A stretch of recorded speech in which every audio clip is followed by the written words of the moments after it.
Spain کی police نے Barcelona کے قریب ایک 38 سالہ چینی باشندے کو حماس کو مالی معاونت فراہم کرنے کے شبے میں گرفتار کیا ہے۔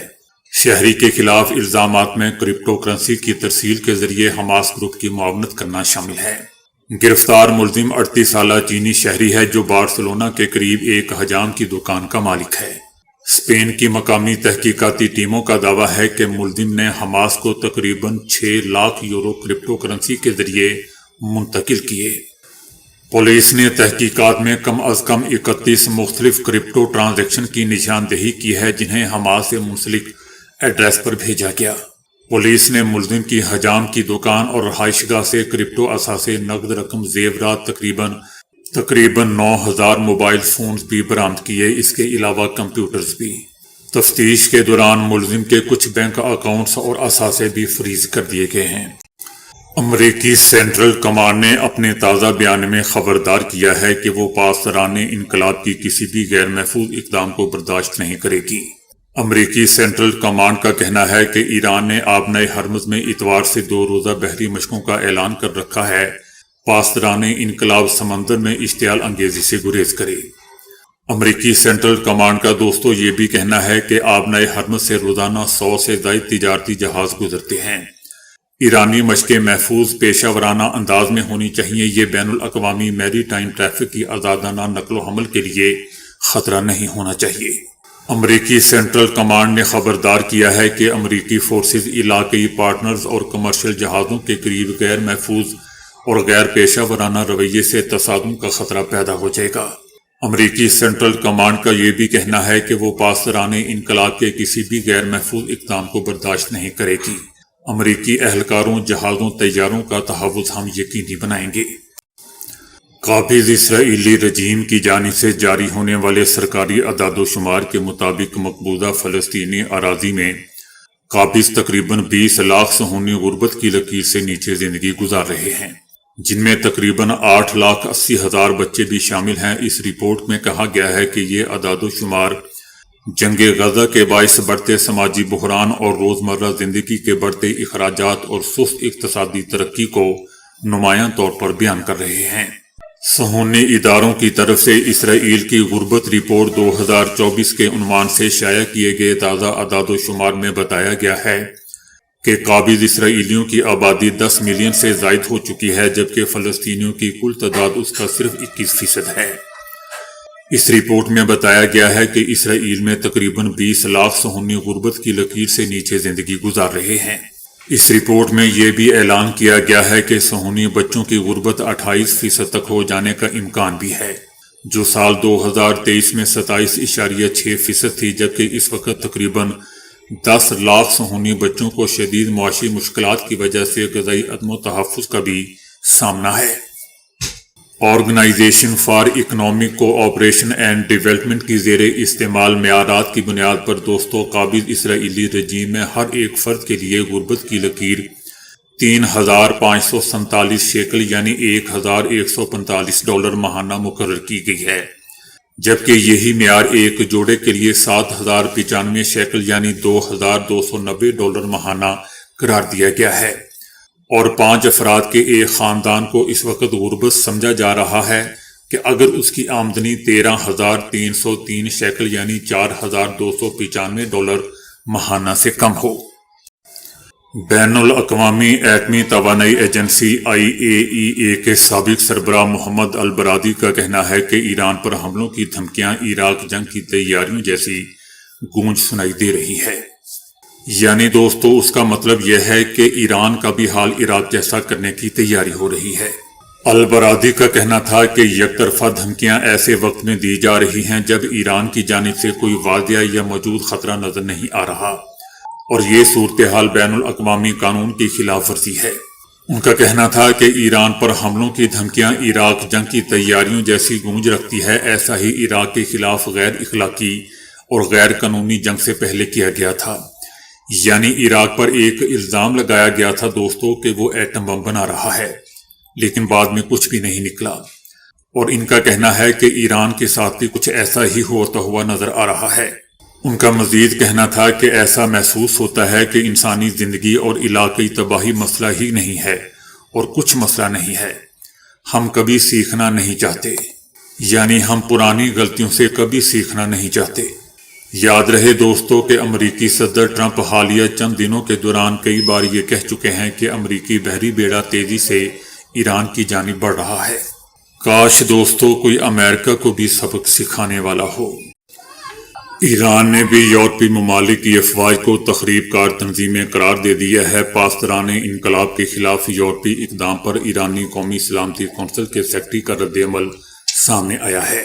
ان کا کہنا ہے کہ یورپی یونین ایران کے داخلی قانون سے یقیناً آگاہ ہے اور وہ تمام ممالک جنہوں نے پاسدارانہ انقلاب کے خلاف یورپی یونین کی حالیہ قرارداد میں حصہ لیا ہے، ان کی افواج کو تخریب کار تنظیمیں تصور کیا جائے گا۔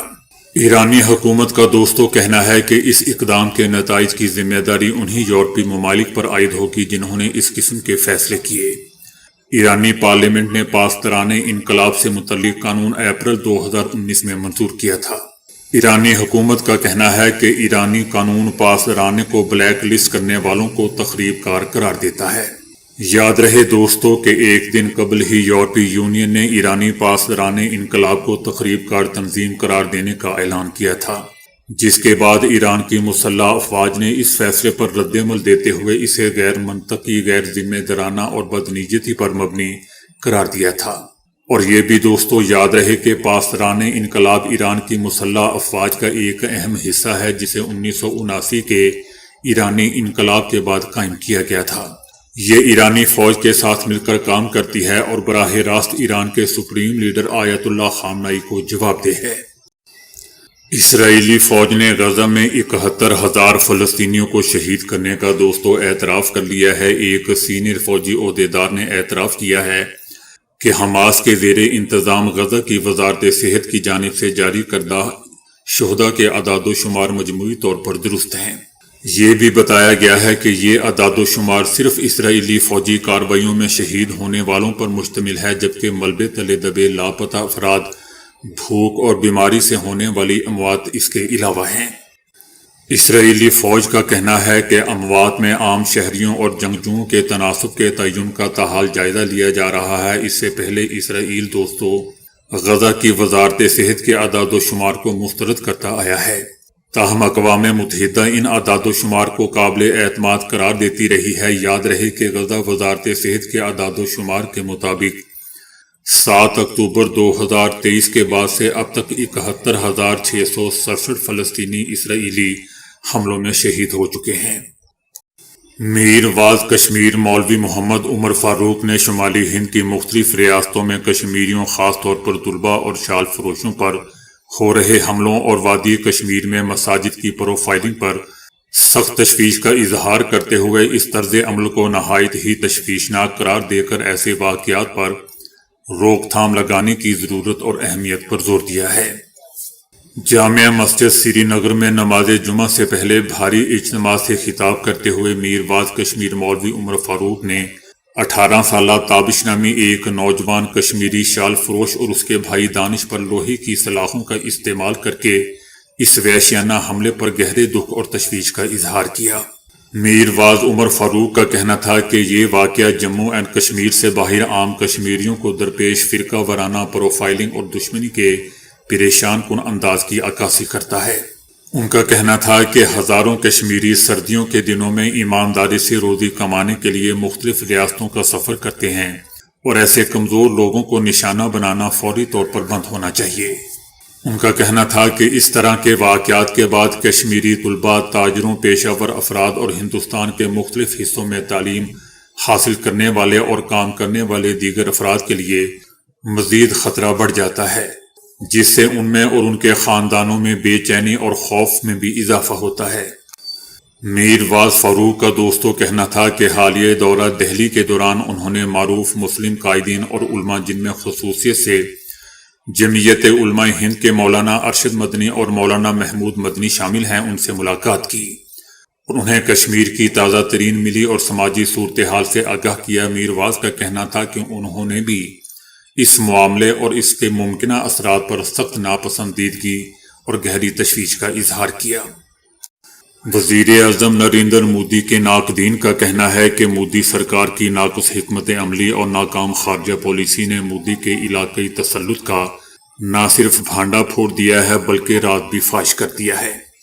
عالمی میگزین دی ٹیلی گراف نے مودی کے بدترین دورے اقتدار میں بھارت کی ناکام سفارتکاری کا پردہ چاک کیا ہے۔ دی ٹیلی گراف کا کہنا ہے کہ بھارتی ادارہ جاتی حصص کی فروخت اور امریکی پابندیوں کے باعث مودی نے امریکہ کے سامنے گھٹنے ٹیک دیے ہیں۔